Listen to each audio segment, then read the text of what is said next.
অগ্নি পরীক্ষা পর্ব ৮। অনুর জন্মদিনের পর কেটে গেছে প্রায় ১ সপ্তাহ।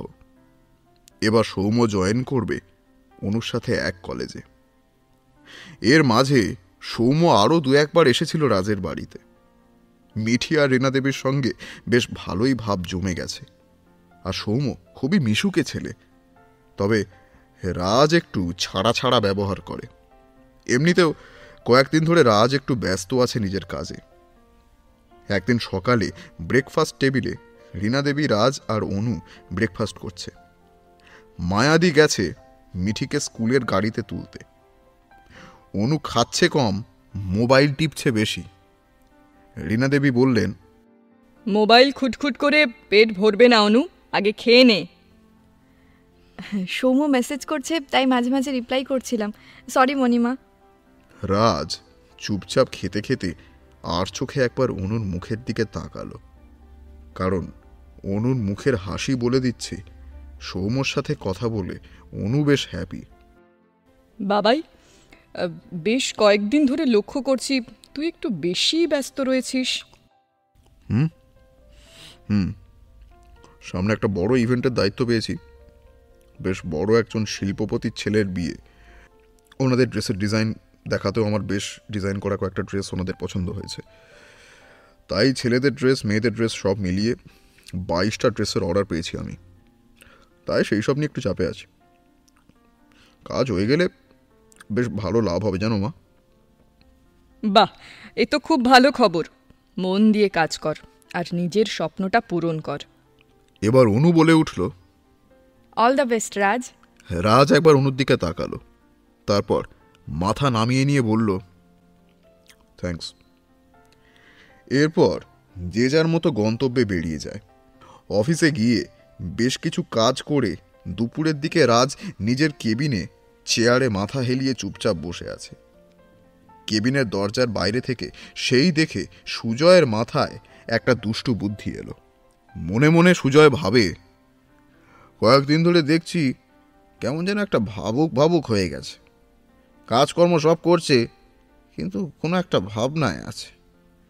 আমি যা ভাবছি তাই যদি হয় তাহলে একটু যাচাই করে দেখি। রাজদা আসবো? ও রাজদা আসবো? রাজ সুজয়ের ডাকে নিজের ভাবনা থেকে বেরিয়ে আসে। আয়। সুজয় ভিতরে এসে রাজের উল্টো দিকে চেয়ারে বসে। বল, কি বলবি? তুমি কি কোনো ভাবনা চিন্তার মধ্যে আছো নাকি দাদা? ভাবনা চিন্তা?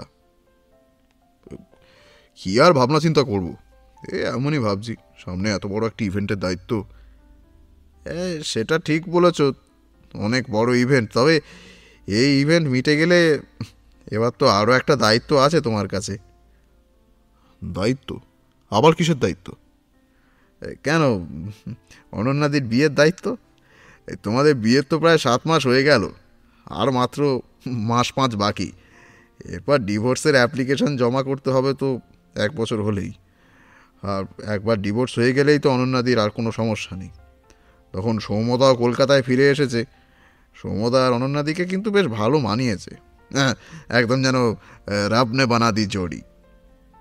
রাজ দাঁতে দাঁত চেপে বলল, এই তোর কাজ নেই? সুজয় বলল, আছে, তবে দেখলাম তুমি একটু অন্যমনস্ক, তাই আর কি বললাম।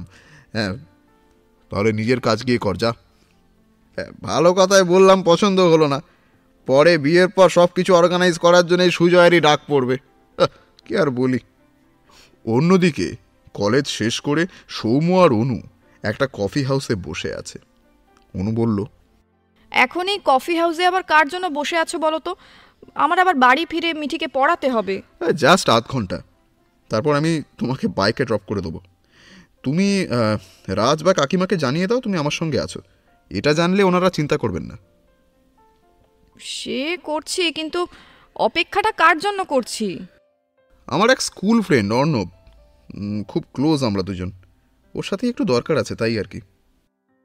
কিছুক্ষণের মধ্যেই সৌম্যর বন্ধু অর্ণব এসে ওখানে হাজির হলো এবং সৌম্য অনু আর অর্ণবের মধ্যে পরিচয় করিয়ে দিল। সৌম্য বলল, জানো অনু, অর্ণব হচ্ছে কলকাতা ফিল্ম ইন্ডাস্ট্রির একজন নামকরা ফিল্ম ডিরেক্টর। কত নতুন নায়ক নায়িকা ওর হাতে তৈরি হচ্ছে। ধুর, তোর সব বাড়িয়ে বলা, তেমন কিছু নয় অনন্যা। এরপর সৌম্য আর অর্ণব বেশ কিছুক্ষণ নিজেদের মধ্যে কথা বলে। তারপর অনু নিজের মোবাইলের সাথে সময় কাটাচ্ছিল। অর্ণব বলল, এবার আমি আসি রে সৌম্য, আজ খুব তাড়া আছে। সৌম্য বলল, কেন, গার্লফ্রেন্ডের জন্য পাত্র দেখতে যাবি নাকি? সেটাও কম চাপের ছিল। তাহলে এত চাপ দিল তোকে কে? আর বলিস না, মাত্র 10 দিন পর আমার নেক্সট ফিল্মের শুভ মহরত। আমার ছবির নায়িকা সোনিয়ার যে ড্রেস ডিজাইন করে, উনি একজন বিখ্যাত ফ্যাশন ডিজাইনার এবং সোনিয়ার বয়ফ্রেন্ড ছিল, মানে কাল রাত পর্যন্ত। আজ সকালে তাদের ব্রেকআপ হয়ে গেছে। আর সোনিয়ার বক্তব্য, ওই ডিজাইনারের ড্রেসও পরবে না। আর প্রথম দিনে সিন আছেই নায়িকার বিয়ে দিয়ে। এবার আমি এত তাড়াতাড়ি ভালো একজন ডিজাইনার আর তার ডিজাইন করা বেনারসি কোথায় পাবো বলতো? এরপর তো আরও ড্রেস আছেই। এবারে সৌম্য বলল, কলকাতা শহরে কি আর ডিজাইনারের অভাব আছে বল? একটু মাথা ঠান্ডা কর, উপায় ঠিক পেয়ে যাবি। অর্ণব বলল, সোনিয়া খুব না কুঁচু মেয়ে, আর এখন এই ইন্ডাস্ট্রির টপ মোস্ট নায়িকা। তার ইচ্ছাকে তো প্রাধান্য দিতেই হবে। আমি সকাল থেকে বিভিন্ন ডিজাইনারদের কত ড্রেস দেখিয়েছি, ও বসে বসে সব রিজেক্ট করেছে। আর দেখ, আমার তো একটা রেপুটেশন আছে। আমার ছবির নায়িকা যদি এক্সক্লুসিভ ড্রেস না পরে, তাহলে কি আর সম্মান থাকবে বল?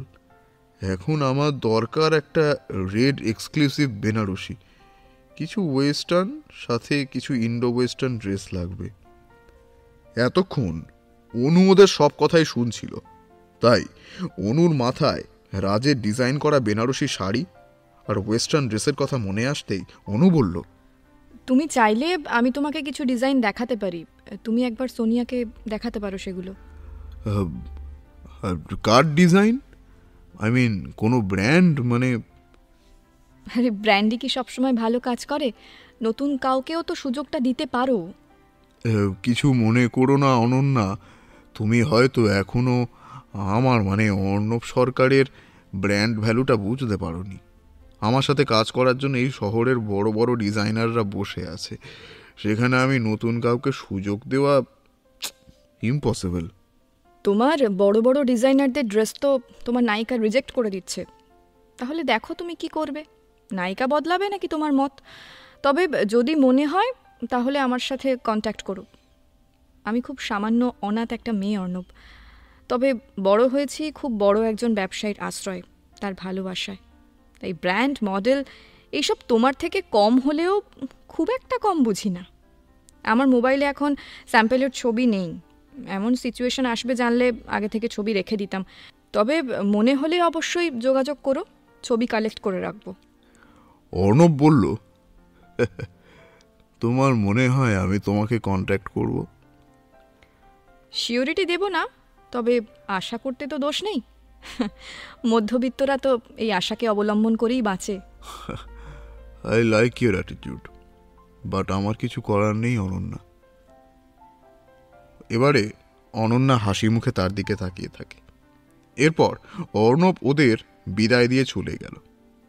সৌম্য বলল, এই অনু, তুমি কার কথা বলছিলে? মানে কে ডিজাইনার আছে তোমার পরিচিত? ও, তোমাকে তো বলা হয়নি, রাজ একজন ফ্যাশন ডিজাইনার। ও BF tech and MF tech. এরপর অনু সৌম্যকে রাজের কেরিয়ার, তার ড্রিম, এই সম্পর্কে সব কথা বলে। সৌম্য, আমি চাই রাজ আর অঞ্জলিদির স্বপ্নটা পূরণ হোক। সবাই তো ব্র্যান্ড খোঁজে, কিন্তু আমি জানি একবার কেউ রাজকে সুযোগ দিলে ও একদিন নিজেই অনেক বড় ব্র্যান্ড তৈরি হবে। এরপর সৌম্য নিজের বাইকে করে অনুকে নিয়ে রাজদের বাড়ির সামনে নামিয়ে দিল। বাইক থেকে অনু নামতেই সৌম্য বলল, সবই তো শুনলাম, আমি আর একবার অর্ণবের সঙ্গে কথা বলবো, তবে তুমি আমাকে কিছু স্যাম্পেলের পিকচার সেন্ড করো তো। অনু সৌম্যকে হাক করে বলে, থ্যাংক ইউ সৌম্য। সৌম্য অনু দুই গালে দু হাত রাখে, তারপর বলে, জানি না অনু আমি কিছু করতে পারবো কিনা, তবে চেষ্টা করব। আর সেটা তোমার থ্যাঙ্কস পাওয়ার জন্যে নয়, তোমার মুখের এই হাসিটার জন্যে। আর আমার সামান্য চেষ্টায় যদি তোমার এই বন্ধুর মুখে হাসি ফুটে ওঠে, তাতেও আমি খুব খুশি। Okay, bye, good night. Good night. এরপর অনু বাড়ির ভিতর চলে আসে, তবে অনু জানতেও পারল না ছাদে দাঁড়িয়ে একজন সিগারেট খাচ্ছিল। আর সে নিচে ওদের দুজনের কথা শুনতে না পেলেও চোখে সবই দেখেছে। অনু ঘরে এসে ফ্রেশ হয়ে মিঠিকে নিয়ে পড়াতে বসল। পড়ানো শেষে রাতে ডিনার টেবিলে অনু রাজকে দেখতে পেল না। মণিমা, রাজ কোথায় গো? গেটের ভিতরে ওর বাইক দেখলাম, কিন্তু ওকে তো বাড়িতে দেখছি না। ডিনার করতেও তো এলো না। বাবাই ছাদে আছে, বলল পরে ডিনার করে নেবে, রেখে দিতে। মনে হয় ডিজাইন নিয়ে বসেছে।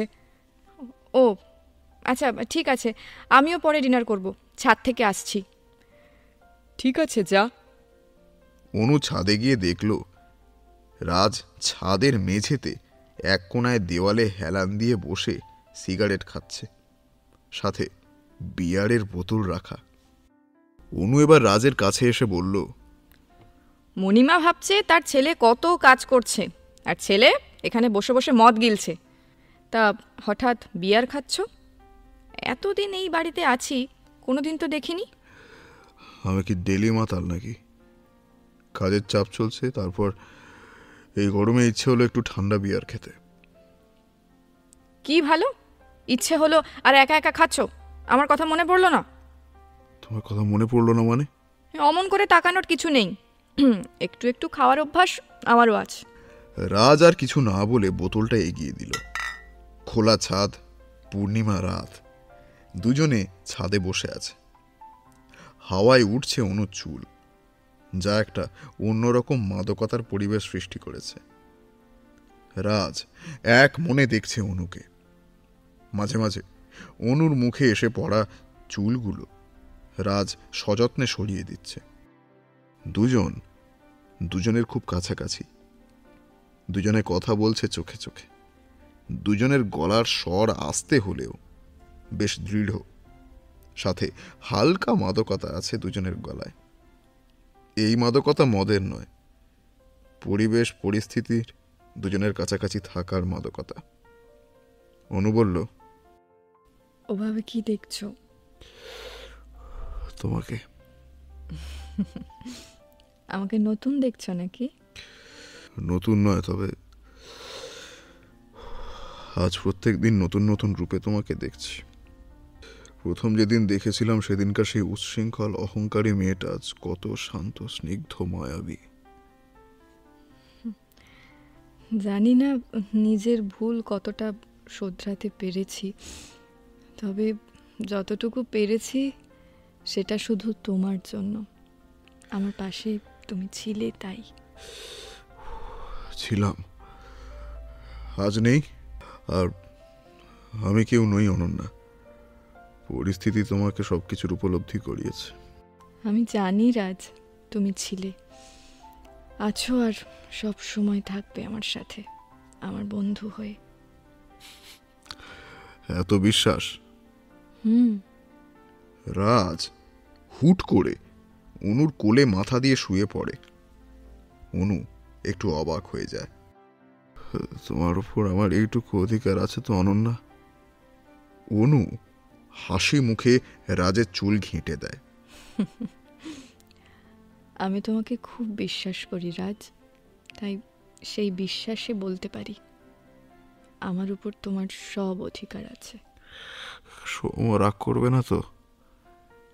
হঠাৎ সৌম রাগ করবে কেন? না, সৌম তোমার বেস্ট ফ্রেন্ড, তোমরা দুজন এত ঘনিষ্ঠ, আর সেখানে তুমি আমাকে তোমার উপর সব অধিকার দিয়ে দিলে। ধুর পাগল, সৌম খুব ভালো, একদম ওই রকম হিংসুটে নয়। ও আচ্ছা। রাজ অনুর কোল থেকে উঠে যেতে চাইতে অনু বলে, চুপ করে শুয়ে থাকো, আমি তোমার মাথায় হাত বুলিয়ে দিচ্ছি। রাজ চুপ করে অনুর কোলে শুয়ে অনুর মুখের দিকে তাকিয়ে থাকে।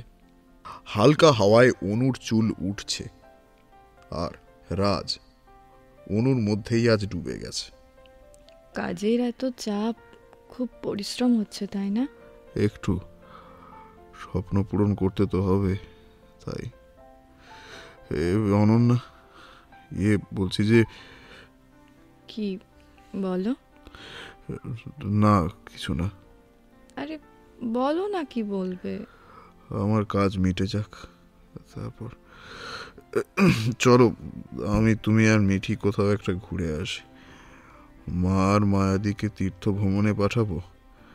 মার খুব ইচ্ছে, শুধু মিঠির জন্য যেতে পারে না, আর তুমি চাইলে সৌম্যকেও নিয়ে যেতে পারো।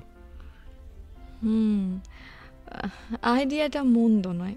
আমিও অনেক দিন কোথাও ঘুরতে যাইনি, কিন্তু যাব কোথায়? কাশ্মীর যাবে? বহুদিনের ইচ্ছে ছিল আমার কাশ্মীর যাওয়ার। আমি বাবা মায়ের সাথে ছোটবেলায় পুরী, দার্জিলিং গেছিলাম। বাবা চলে যাওয়ার পর কখনো আমি আর মা জেঠুদের সঙ্গে, আবার কখনো আমার মাসিদের সঙ্গে ঘুরতে গেছি কিছু জায়গা।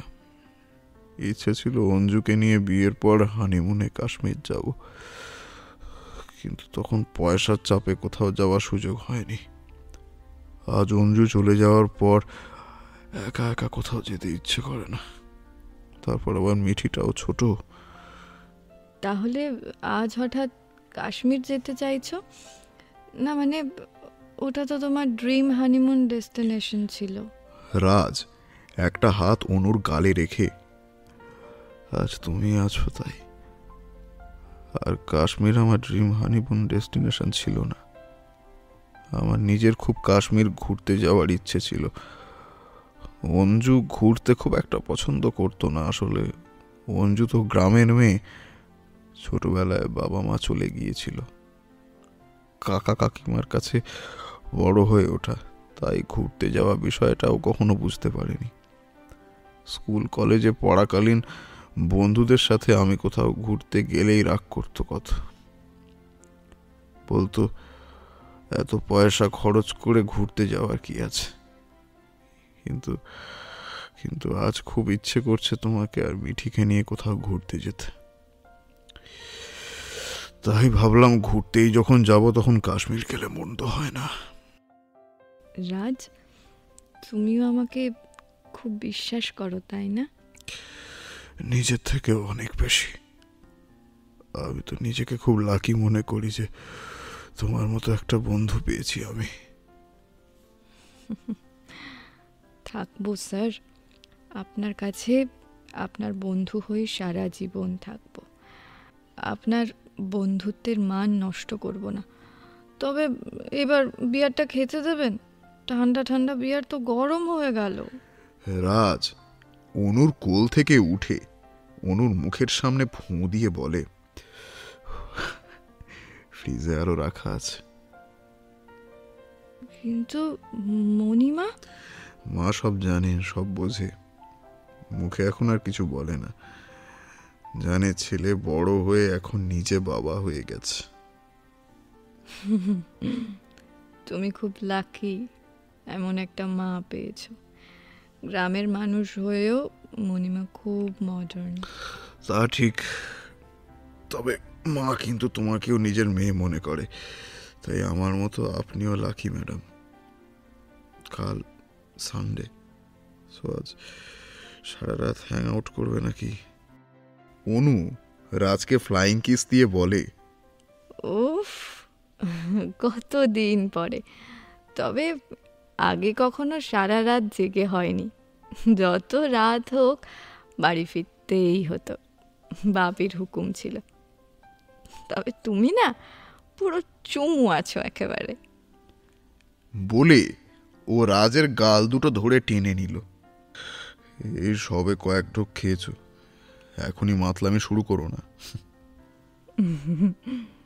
তোমাকে যতটা সাদাসিধে ভেবেছিলাম, এখন দেখছি তুমি তো সেটা নও। তুমি তো গভীর জলের মাছ আছো। থাকো সবসময় একটা ভদ্র সভ্য ছেলে সেজে।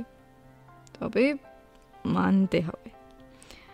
তোমার মধ্যে না একটা ব্যাপার আছে, বুঝলে। সেদিন প্রথম তোমাকে যখন দেখেছিলাম বিয়ের দিনে, সেদিনই বুঝেছিলাম, তাই আমি মুখটা বন্ধ করে রেখেছিলাম। ব্যাপার তো একটা আছেই, সেটা আমার নিজের তৈরি করা। তবে আমি সভ্য ভদ্র ছেলে, কারণ তোমাকে এখনো আমার অভদ্র অসভ্য রূপটা দেখায়নি। তাহলে কি করে বুঝলে তুমি যে আমি ভদ্র সভ্য ছেলে নই? চলো তোমার ঘরে গিয়ে বসবো, বেশি রাত পর্যন্ত ছাদে থাকা ঠিক নয়। চলো। এরপর অনু আর রাজ দুজনে মিলে অনুর ঘরে বসে বিয়ার খেতে শুরু করলো। রাজ অনুর ল্যাপটপে রোম্যান্টিক সফট মিউজিক প্লে করে দুজনে মিলে অনেক গল্প করতে শুরু করলো। কিছু কথার হয়তো মানে আছে, কিছু কথার নেই, কারণ মদ খেয়ে কেউ ঠিকঠাক অর্থপূর্ণ কথা বলে না। একটা সময় পর দুজনেরই বেশ নেশা ধরে যায়। তখন রাজ বিছানা থেকে সব সরিয়ে অনুকে বিছানায় শুইয়ে দিয়ে অনুর পাশে বসে বেশ কিছুক্ষণ অনুর মুখের দিকে চেয়ে থাকে। তুমি আমার খুব কাছের একটা বন্ধু অনন্যা, তোমার মতো বন্ধু পেয়ে আমি নিজেকে খুব লাকি মনে করি। সেদিন আমাদের বিয়েটা আমি মন থেকে মেনে নিতে পারিনি। সবসময় চেয়েছি তোমার জীবনে কেউ আসুক। আজ তোমার জীবনের সৌম্য এসেছে, কিন্তু আমি মেনে নিতে পারছি না তোমাকে আর সৌম্যকে একসঙ্গে। সবসময় তোমাকে হারিয়ে ফেলার একটা ভয় আমাকে চেপে ধরছে। আমি ভালো থাকতে পারছি না অনন্যা, আমি ভালো থাকতে পারছি না। সৌম্য আমার বন্ধুত্বকে অসম্মান করেনি, বরং আমার মা আর মেয়ের সাথে মিশে গিয়ে আমার দিকেও বন্ধুত্বের হাত বাড়িয়ে দিয়েছে। কিন্তু আমি সেটা অ্যাকসেপ্ট করতে পারছি না। আমি জানি তোমার আর সৌম্যর বিয়ে হলে আমাদের বন্ধুত্ব কোনোভাবেই নষ্ট হবে না, তবু আমার মন শান্ত থাকতে পারছে না অনন্যা। তোমাকে হারানোর ভয়। আমি বুঝতে পারছি, আমি বুঝতে পারছি না অনন্যা, কোন মায়ার বাঁধনে তুমি আমাকে বাঁধলে, যেখানে তোমাকে ছাড়া আমি কিছু ভাবতে পারছি না। তুমি ঘুমিয়ে পড়েছো, এবার আমার নিজের ঘরে যাওয়া উচিত, কিন্তু কেন জানি না কোনো এক অদ্ভুত শক্তি তোমাকে ছেড়ে যেতে দিতে চাইছে না। ইচ্ছে করছে এইভাবেই সারা রাত ধরে তোমার ঘুমন্ত মুখটা দেখি, কিন্তু না অনন্যা, আমাকে তো ঘরে যেতেই হবে।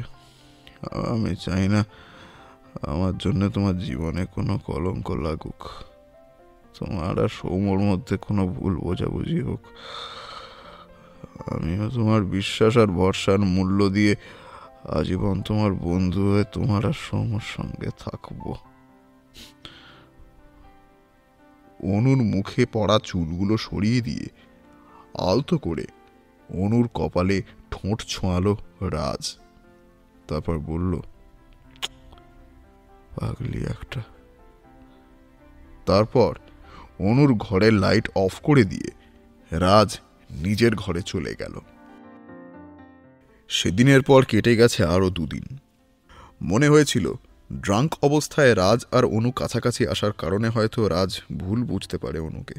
তবে সেই ভাবনা সম্পূর্ণভাবেই ভুল, কারণ রাজ ড্রাঙ্ক থাকলেও বেহুঁশ ছিল না। অনুর ঘুমন্ত অবস্থায় রাজ যা বলেছিল অনু কিছু শুনতে না পেলেও রাজের কাছে তা সত্যি। নেশার ঘোরে বলা কোনো কথাই রাজ ভোলেনি। তবে রাজ এটাও বোঝেনি যে অনুর উপরে ওর এই অনুভূতি কিসের। শনিবার রাতের পর আজ মঙ্গলবার সকালে অনু আর মিঠি দুজনে মিলে ঘুমোচ্ছে। গতকাল রাতে হঠাৎই মিঠির ইচ্ছে হয়েছে মিষ্টির কাছে ঘুমোবে। সকালে রাজ অনুর ঘরে এসেছে হাতে 2 কাপ ধোঁয়া ওঠা গরম চা নিয়ে। ঘরে এসে দেখছে মিঠি আর অনু দুজন দুজনকে জড়িয়ে ধরে ঘুমোচ্ছে। রাজ আস্তে আস্তে অনুর পাশে বসে অনুকে ডাকলো। এসেছে ঘুম থেকে তুলতে।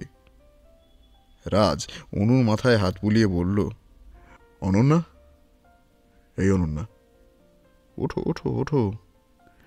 অনু গায়ের চাদরটা আর একটু ভালো করে জড়িয়ে নিয়ে বলে, মায়াদি, ও বাবা, আর একটু ঘুমোতে দাও না, এখন ডেকো না। হ্যাঁ, আমার গলা শুনে তোমার মায়াদি মনে হলো? এই অনন্যা, আরে ওঠো, কি হলো? অনন্যা হালকা করে চোখ খুলে রাজকে দেখে। উফ, কানের সামনে হাঁসের মতো প্যাক প্যাক করো না তো, একটু ঘুমোতে দাও না। এই না, ওঠো, এখনই এখনই ওঠো। ও রাজ, প্লিজ একটু ঘুমোতে দাও। তোমার মতো একটা ছিটিয়ালের পাল্লায় পড়ে মেয়েটাও আমার ছিটিয়াল হয়ে যাচ্ছে। এই ভোরবেলাতে ইনসাল্ট করবে বলে এসেছো আমার ঘরে? এই শোনো, উফ, বক বক না করে একটু ঘুমোতে দাও তো। এই, এখনই উঠবে নাকি কাতুকুতু দেব? অনন্যা এবার উঠে বসে। এই, তুমি আমার ঘুমের কোন জন্মের শত্রু গো? সকাল সকাল মহারানীর জন্য চা বানিয়ে নিয়ে এলাম আর আমাকে শত্রু মিত্রের গল্প শোনাচ্ছে। কি? তুমি চা বানিয়েছো? রাজ নিজের হাত দিয়ে অনুর মুখ বন্ধ করে দেয়। চিৎকার করছো কেন? মিঠি উঠে পড়বে তো। আজ সকালে ঘুম ভেঙে গেছিল, তাই আর ঘুম আসছিল না, ওই জন্যই বানিয়েছি। অমনি তুমি চলে এলে আমার ঘুমে কাঠি করতে। অমন করে বলছো তো?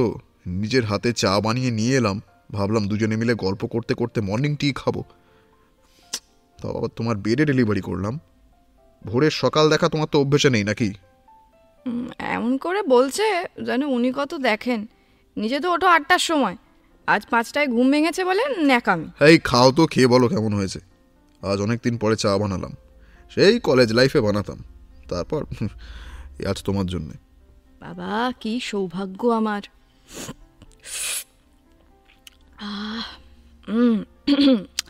বেশ ভালোই বানিয়েছো, কিন্তু তোমার অনেক গুণ আছে, আমার মতো বেগুন নও।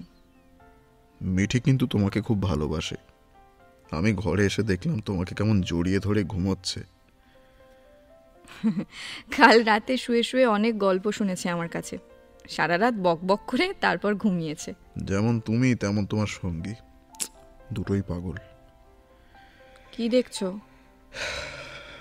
মাঝে মাঝে তোমাকে খুব দেখতে ইচ্ছে করে এইভাবে। এমন ভাবে বলছো যেন আমি তোমার মডেল। মডেল হলে মন্দ লাগতো না, কিন্তু আমি কখনো চাই না তোমাকে মডেল বানিয়ে হাজার হাজার লোকের সামনে দাঁড় করাতে। আর যারা ঘরের শোভা বাড়াতে জানে তাদের বাড়িতেই ভালো লাগে। ওই সকাল সকাল ঘুম থেকে উঠেই দার্শনিক কথা বলতে শুরু করে দিলেন। ইচ্ছে হলো তাই বললাম। এই অনন্যা, চুলে বিলি কেটে দাও না, সেদিন রাতে বসে যেরম দিচ্ছিলে। তোমার মতো শয়তান ছেলে না আমি একটাও দেখিনি। আমার ঘুমের 12টা বাজিয়ে এখন ওনার চুলে বিলি কেটে দিতে হবে। প্লিজ প্লিজ, দাও দাও দাও প্লিজ। কাল যদি আর তোমার কাছে আবদার করার সুযোগ না আসে। আচ্ছা হয়েছে, আর ব্ল্যাকমেল করতে হবে না।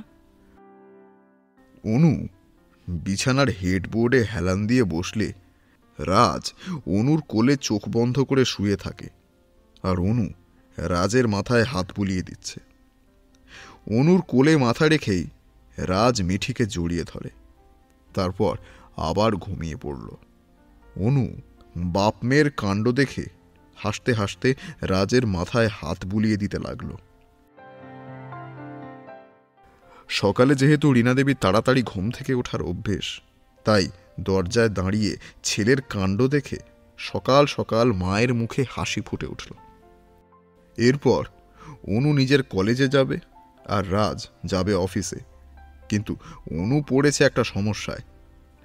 আজ বাস অটোর জন্য ভাড়া বাড়ানোর দাবিতে বাস আর অটোর মালিকরা ধর্মঘট করেছে। তাই অনু ভেবেছিল ক্যাব বুক করে চলে যাবে, কিন্তু ক্যাবও পাচ্ছে না। আর কলেজে আজ একটা ইম্পর্ট্যান্ট মিটিং আছে, আর তাই ছুটিও করা যাবে না। তাই সেই চিন্তা করছে অনু ব্রেকফাস্ট টেবিলে বসে মিঠিকে খাইয়ে দিতে দিতে।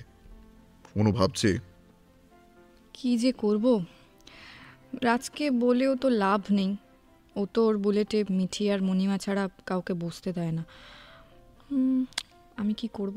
সৌম্যকে বলবো, কিন্তু ওর বাড়ি তো উল্টো দিকে।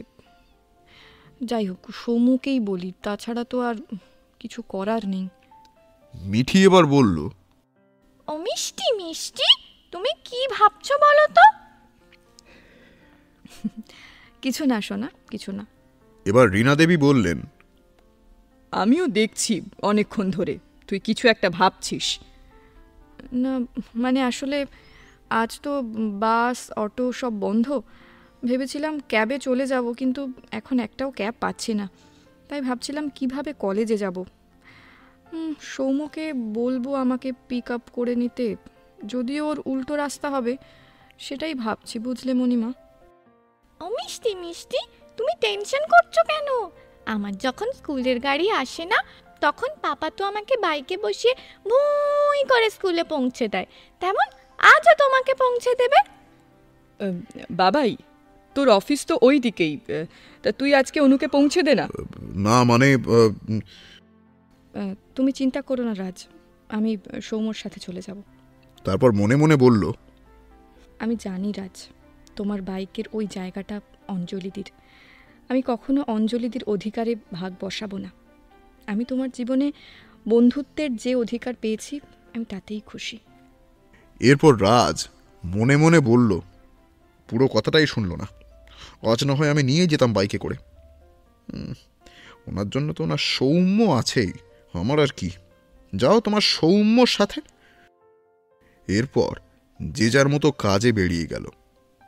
দুপুরবেলায় টিফিন টাইমে কলেজের ক্যান্টিনে অনু আর সৌম্য বসে আছে।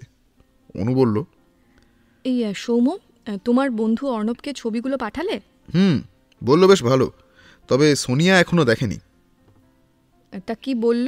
ওরা নেবে রাজের ডিজাইন করা ড্রেস?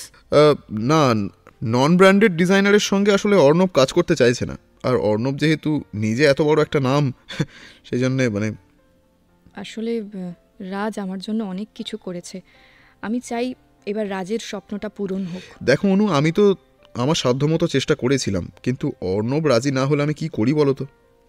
তুমি এরকম করে বলো না, তুমি তো অনেক কিছুই করেছো সৌম্য, এরপর আর তো তোমাকে কিছু আমার বলার থাকে না। চলো, আমার আবার ক্লাস আছে, পরে দেখা হবে।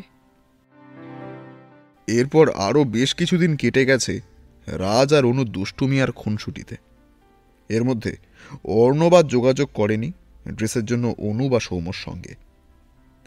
9 মাস কেটে গেছে, রাজ আর অনুর বিয়ের আর মাত্র 3 মাস বাকি আছে। একদিন কলেজের ক্লাস শেষ করে অনু ওর কোচিং সেন্টারে গেল। সেখানে পড়িয়ে বাড়ি ফিরে এসে দেখে সোফায় একজন মুখ ভার করে বসে আছে, আর সেই একজন সবসময় পথ চেয়ে বসে থাকে তার মিষ্টি কখন বাড়ি ফিরবে। অনু মিঠির পাশে বসে বলল, আমার মিঠি সোনার কি হয়েছে শুনি? তোমার মিঠি সোনা অভিমান করেছে। আমার মিঠি সোনার অভিমানের কারণ কি? আমি কতক্ষণ অপেক্ষা করে বসে আছি, আর তুমি এখন আসলে, আমার মন খারাপ হয় না বুঝি? আজ কোচিংয়ে দাদা দিদিদের পড়ানো শেষ করতে একটু দেরি হয়ে গেছিল সোনা, এই তো আমি চলে এসেছি, ফ্রেশ হয়েই তোমার হোমওয়ার্ক করিয়ে দেব। উফ মিষ্টি, তুমি যদি সবসময় আমাকে পড়াশোনা করো, তাহলে একটু আদর করবে কখন বলো তো? ওরে আমার পাকা বুড়ি, তোমাকে তো আমি সবসময় আদর করি। সবসময় যদি আদর করো, তাহলে এখন বাড়িতে এসেই হোমওয়ার্ক করাবে বলছো কেন? ও মিষ্টি মিষ্টি, এখন না আমার একটু আদর খেতে ইচ্ছে করছে তোমার কাছে। তাহলে হোমওয়ার্কটা কে করবে শুনি? কাল স্কুলে হোমওয়ার্ক করে না নিয়ে গেলে পানিশমেন্ট দেবে যখন, তখন কি হবে? মিঠি মন খারাপ করে তাকিয়ে থাকে। এবার অনু বলল, আমি ফ্রেশ হয়ে আসছি, এসে যেন দেখি তুমি বই নিয়ে বসেছো, আর ঠিকঠাক পড়া করলে তবেই আদর পাবে। রীনা দেবী এবার পাশ থেকে বললেন, বেশ হয়েছে, একমাত্র মিষ্টির কাছেই তুমি জব্দ। থাম, তুমিও মিষ্টির দলে? সারাদিন শুধু দুষ্টুমি, সবার আদরে বাদর হচ্ছেন উনি। উফ থামু, ওটা বাদর নয়, বাদরি হবে। মণিমা, রাজ এখনো ফেরেনি? না রে, এতক্ষণে তো চলে আসে, আজ দেরি করছে কেন কে জানে। ও আচ্ছা আচ্ছা, ঠিক আছে, আমি ফোন করে দেখছি কোথায় আছেন তিনি। অনু ফোন করতে যাবে, এর মধ্যেই বাড়ির কলিং বেল বেজে ওঠে। রীনা দেবী দরজা খুলে দেখে রাজ আর সুজয় এসেছে। রাজকে দেখে বোঝাই যাচ্ছে কিছু একটা হয়েছে। রাজ ঘরে ঢুকে কোনো কথা না বলে সোফায় গিয়ে মেয়ের পাশে বসে পড়ে। রীনা দেবী জিজ্ঞাসা করেন, এই বাবাই, কি হয়েছে তোর? তোকে কেমন যেন একটা লাগছে। এরপর মিঠি রাজের কোলের মধ্যে গিয়ে বলে, পাপা, ও পাপা, তোমার কি হয়েছে? মন খারাপ হয়েছে মাম্মামের জন্য? তুমি ফ্রেশ হয়ে নাও পাপা, তারপরে তুমি, আমি আর মিষ্টি খেলা করব। তুমি মন খারাপ করো না পাপা, প্লিজ প্লিজ পাপা, তুমি মন খারাপ করলে আমার কষ্ট হয় তো পাপা, প্লিজ পাপা। রাজ এবার মেয়েকে জড়িয়ে ধরে কিঁদে ফেলে। অনু রাজের কাঁধে হাত রেখে বলে, কি হয়েছে রাজ, তোমার কি শরীর খারাপ লাগছে? রাজ এক হাত দিয়ে চোখের জল মুখে দাঁতে দাঁত চেপে নিজেকে কন্ট্রোল করে। কি হলো রাজ, বলো, কেমন যেন দেখাচ্ছে তোমাকে। এই সুজয়, কি হয়েছে রে? তুই বাবাই দুজনেই চুপ করে আছিস। না মানে কাকিমা, আসলে আরে মানে মানে কি করছো সুজয়দা? বলো না কি হয়েছে। এই রাজ, বলো না। রাজ নিজের রাগ কন্ট্রোল করতে না পেরে সোফা থেকে উঠে দাঁড়িয়ে সপাটে অনুর গালে একটা চড় মেরে চিৎকার করে, just shut up, don't call me Raj, miss Ananya Roy Dutta, what ever. তোমাকে বন্ধু বলেছিলাম, বিপদের দিনে তোমার পাশে দাঁড়িয়ে তোমাকে এই বাড়িতে আশ্রয় দিয়েছিলাম, আর তাই আজ তোমার জন্য আমার সবকটা স্বপ্ন শেষ হয়ে গেল। আমার আর অঞ্জুর দেখা সবকটা স্বপ্ন শেষ হয়ে গেল। মিঠি এবারে বলে ওঠে, পাপা, তুমি মিষ্টিকে বকছো কেন? মিঠি, তুমি ঘরে যাও তুমি। আর একটা কথা মনে রেখো, মিষ্টি তোমার কেউ হয় না। তোমার মুখে যেন আমি আর কখনো মিষ্টির নাম না শুনি। তোমার ঠাম্মু আর আমি ছাড়া এই পৃথিবীতে তোমার কেউ নেই। এটা আজ থেকে ভালো করে নিজের মাথায় ঢুকিয়ে নাও। মায়াদি, যাও, মিঠিকে ঘরে নিয়ে যাও। তুই এভাবে অনুর সাথে কেন কথা বলছিস? কি হয়েছে রাজ? তুমি কি বলছো? আমি তো কিছুই বুঝতে পারছি না। তোমার স্বপ্ন পূরণে আমি কি করেছি? বলো না কি হয়েছে। কি হয়েছে কত সুন্দর করে বলতে পারো তুমি অনন্যা, সেই বলবে নাই বা কেন? তোমরা তো কোনোদিন স্বপ্ন দেখোনি। আসলে স্বপ্ন দেখার আগেই তো তোমাদের স্বপ্ন পূরণ হয়ে গেছে, কারণ তোমরা বড় লোকের সন্তান। আমাদের মতো গরিবের স্বপ্ন দেখা তোমাদের মতো বড় লোকের ছেলেমেয়েরা বুঝবে না গো।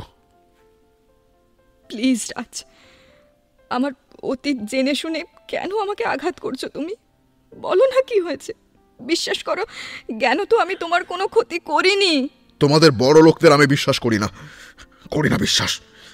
তোমাদের মুখে এক কথা, মনে আরেক কথা। যেদিন থেকে আমার সঙ্গে তোমার দেখা হয়েছে সেদিন থেকে আমার জীবনে বিপর্যয় নেমে এসছে। আমি মানি আর না মানি, প্রথমে তুমি আমার আর অঞ্জুর জীবনে এলে, আর আজ আমাদের সকলের সাথে ভালো মানুষই দেখিয়ে আমার আর অঞ্জুর স্বপ্নটা ভেঙে দিলে তুমি। আমি কি করেছি আমি তো সেটাই বুঝতে পারছি না। আমি কিভাবে তোমাদের স্বপ্ন ভেঙে দেব? এখনো সেটা তোমাকে বলে দিতে হবে অনন্যা? আমার জীবনে অনেক কিছু করেছো তুমি অনন্যা। এবার যদি তুমি শান্ত হও তাহলে প্লিজ হাত জোর করছি, তুমি চলে যাও, এত দূরে চলে যাও যেখান থেকে তোমার ছায়াও যেন আমাদের জীবনে না পড়ে। কারণ তুমি যে আশায় বসে আছো সেই আশা কোনোদিন পূরণ হবে না। অঞ্জুর জায়গা তুমি কোনোদিন পাবে না। তাই এবার আমাকে মুক্তি দাও প্লিজ। আজ বুঝতে পারছি নিজেদের পরিচয় এত বড় করার পরেও তোমার পরিবার কেন তোমাকে দূরে ছুঁড়ে ফেলে দিয়েছিল। আমি চলে যেতাম রাজ, তুমি যখন চাও আমি আজই চলে যাব। তবে সত্যি জানি না আমার দোষটা কোথায়। আমি কিসের আশায় বসে আছি, প্লিজ আমাকে সেটা বলবে।